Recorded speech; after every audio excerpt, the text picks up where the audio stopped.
আসসালামু আলাইকুম ওয়ারাহমাতুল্লাহি ওয়াবারাকাতুহু। সুপ্রিয় দর্শক মণ্ডলী, আজকে অনেক গুরুত্বপূর্ণ একটি আলোচনা নিয়ে আসলাম। একটি সহবাসের আগে ইসলামী আদব ও সুন্নতি তরিকা। ইসলাম একটি পূর্ণাঙ্গ জীবন বিধান। বিবাহিত জীবনের প্রতিটি পর্যায়ে ইসলাম আমাদের আদর্শ পথ দেখিয়েছে। সহবাসের পূর্বেও কিছু গুরুত্বপূর্ণ সুন্নত ও দোয়া রয়েছে, যা দাম্পত্য জীবনে বরকত আনে, সন্তানকে শয়তানের প্রভাব থেকে রক্ষা করে এবং ইবাদতের সওয়াবও অর্জন হয়। ১. সহবাসের আগে যেগুলো করা সুন্নত ও মুস্তাহাব। দোয়া পড়া।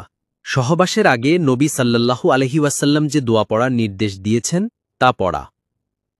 ২. অজু করা, যদি সম্ভব হয়। ৩. আদব ও ভালো ব্যবহার। সহবাস শুরু করার আগে স্নেহ ও ভালোবাসার ব্যবহার করা সুন্নত। ৪. পরিচ্ছন্নতা রক্ষা করা। ৫. লজ্জাস্থান ঢাকা রাখা। সম্পূর্ণ নগ্ন হওয়া অনুচিত। একটি চাদর দ্বারা শরীর আংশিক ঢাকা রাখা উত্তম। সহবাসের পূর্বে পঠিত দোয়া। আরবি, বাংলা উচ্চারণ ও অর্থসহ।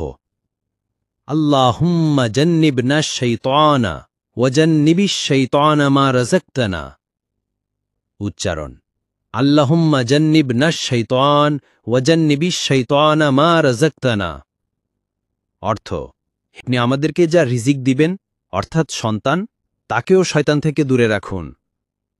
হাদিস সূত্র: নবী করিম সাল্লাল্লাহু আলাইহি ওয়াসাল্লাম ইরশাদ করেন, তোমাদের কেউ যদি সহবাসের সময় এই দোয়াটি পড়ে, অতঃপর তাদের মধ্যে থেকে সন্তান জন্ম নেয়, তবে সেই সন্তানকে শয়তান কখনো ক্ষতি করতে পারবে না।